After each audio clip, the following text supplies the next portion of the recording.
విశాఖపట్నం సిటీకి వస్తే 2025 నాటికి 7,531 కంప్లైంట్స్, బట్ అమౌంట్ లాస్ట్ వచ్చేసి సుమారుగా 121 కోట్లు. సో దిస్ రిఫ్లెక్ట్స్ ఇదంతా కూడా మన భారతదేశంలో ఎంత మేర సైబర్ క్రైమ్ ఉంది అండ్ ఎన్ని కోట్లు మన ప్రజలు లాస్ అవుతున్నారు అనేది చెప్పడం జరుగుతుందండి. సో భారతదేశంలో ఉన్న 30,000 కోట్ల నుంచి మన వైజాగ్లోనే 2025లో 121 కోట్ల వరకు లాస్ అవ్వడం జరిగింది. సో ఈ ఎంటైర్ ఎఫర్ట్ అనేది రిజిస్ట్రేషన్ తర్వాత మనం ఎంత అమౌంట్ వాళ్ళకి రిఫండ్ చేయగలుగుతున్నాం అనే దాని ప్రకారం ఇది చేయడం జరుగుతుంది. Thank you. Honourable home minister మేడంకి తెలియజేస్తున్నా, నంబర్ 1 మేడం, మన రాష్ట్రంలో ఎక్కడ లేని విధంగా 1 year బ్యాక్ 12 మంది హోంగార్డ్స్ వాళ్ళకు సైబర్ క్రైమ్ ఐటీ మీద నాలెడ్జ్ ఉన్న 12 మందిని హోంగార్డ్గా రిక్రూట్ చేశాము. వాళ్ళు సైబర్ క్రైమ్ పోలీస్ స్టేషన్లో పనిచేస్తూ cyber crime detection, arrest and refund of looted amount అందులో హెల్ప్ చేస్తున్నారండి. ఎందుకంటే మనకు టెక్నికల్ మ్యాన్ పవర్ చాలా తక్కువ కాబట్టి ఇది మన స్టేట్లో ఫస్ట్ టైం చేయడం జరిగింది. సైబర్ సేఫ్టీ మీద అవగాహన, సైబర్ క్రైమ్ నేరాల మీద అవగాహన, దానికోసం నవ సమాజ నిర్మాణం అని ఒక ప్రోగ్రాం పెట్టి ప్రతి స్కూల్, ప్రతి కాలేజ్, ప్రతి యూనివర్సిటీలో, హై స్కూల్, కాలేజ్, యూనివర్సిటీలో మేము ప్రోగ్రాం పెట్టున్నాం. వాళ్లకు తెలియజేసి 24 సైబర్ క్రైమ్ మీద షార్ట్ ఫిల్మ్ తయారు చేశాము. అది ఇప్పుడు ప్రతి వైజాగ్లో ప్రతి మూవీ హాల్లో, ప్రతి మాల్లో కూడా చూపెడుతున్నారు.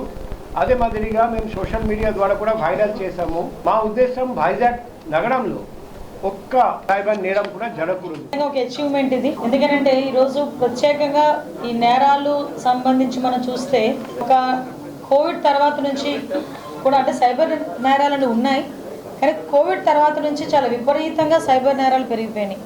ఎందుకంటే ఆ టైంలో చాలామందికి డబ్బులు అవసరమయ్యి ఆ లోన్ యాప్స్లోనే డబ్బులు తీసుకోవటం, ఇలాంటి పరిస్థితుల దగ్గర నుంచి ఓవరాల్గా చాలామంది ఆన్లైన్లోని వర్క్ చేసే వాళ్ళు కానీ, వర్క్ ఫ్రమ్ హోమ్ చేసే వాళ్ళు కానీ, వీళ్ళందరూ కూడా మ్యాక్సిమం ఈ సైబర్ నేరాలకి నిజంగా చెప్పండి విక్టిమ్స్ అయిపోయారు. సో ఇటువంటి సందర్భంలో చాలా రోజుల వరకు ఏంటంటే సైబర్ నేరం జరిగింది, మన అకౌంట్లోంచి డబ్బులు పోయినాయి అంటే అవి తిరిగి వస్తాయని ఆశలు కూడా వదిలేసుకొని దాన్ని ఇంకా వాళ్ళు చాలా బాధతో ఉండే సందర్భాలు కూడా చాలా ఉన్నాయి. ఎవరైనా ఇలా డబ్బులు మోసపోయి వచ్చిన వాళ్ళకి 1930 నెంబర్కి కనుక ఇమీడియట్గా కాల్ చేస్తే న్యాయం చేసే పరిస్థితులు కనిపిస్తున్నాయి. అది కాకుండా ఇప్పుడు వైజాగ్ కమిషనరేట్ మా సిపి గారి ఆధ్వర్యంలో మా డిపార్ట్మెంట్ అంతా కూడా ఒక స్టెప్ ఫార్వర్డ్ వేసి ఈరోజు ఎప్పుడో పోయిన వాటిని కూడా ఇన్వెస్టిగేషన్ చేసుకొని కోర్టుల నుంచి కూడా పర్మిషన్స్ తెప్పించుకొని ఈరోజు దగ్గర 6 కోట్ల 6.0 crores దగ్గర 310 మందికి ఈరోజు ఇక్కడ వాళ్ళకి సైబర్ నేరాలు బారిన పడిన బాధితులందరికీ కూడా వాళ్ళ డబ్బులు వెనక్కి ఇవ్వడం జరిగింది. లోనే నేను చెప్తాను how sir has been very different. Ma'am, actually what I can say, being a woman, I think now today I'm smiling just because of the way sir has taken care. So first thing is when I have lost the amount, people started saying ఎలా జరిగింది, ఎందుకు జరిగింది. What sir has said, నేను హామీ ఇస్తా, and he really kept his promise.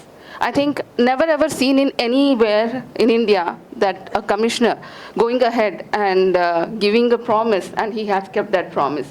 First thing, big round of applause. Definitely sir is there to help us.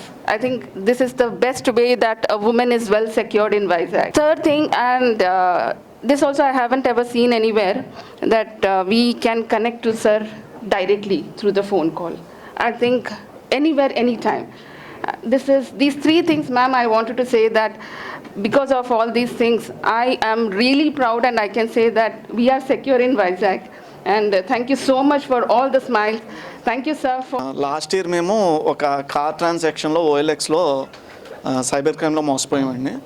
దాదాపు 21 lakhs. Cyber crime team కూడా బాగా రిసీవ్ చేసుకొని ఫస్ట్ మమ్మల్ని ప్యానిక్ నుంచి బయటికి తీసుకొచ్చి ఇన్ఫర్మేషన్ మా దగ్గర నుంచి క్లియర్గా తీసుకొని వితిన్ షార్ట్ టైం అండి 21 lakhs 100% మాకు రికవరీ చేసి ఇచ్చారండి. బట్ ఫైనల్లీ సిపి గారి వల్ల అండ్ డిపార్ట్మెంట్ ద్వారా మేము సేవ్ అయ్యామండి. So thank you very much once again. One fraudulent call came. So through APK file, I lost a huge amount. Then I immediately reported to cybercrime police, and immediately all of my last amount got refunded. And through my close contacts, I heard a lot about the police commissioner garu, that he responds positively and he made sure that the amount will be credited immediately. So that really happened. I thank you so much, police commissioner garu, and I also thank entire police department who helped me in this regard. I thank you a lot.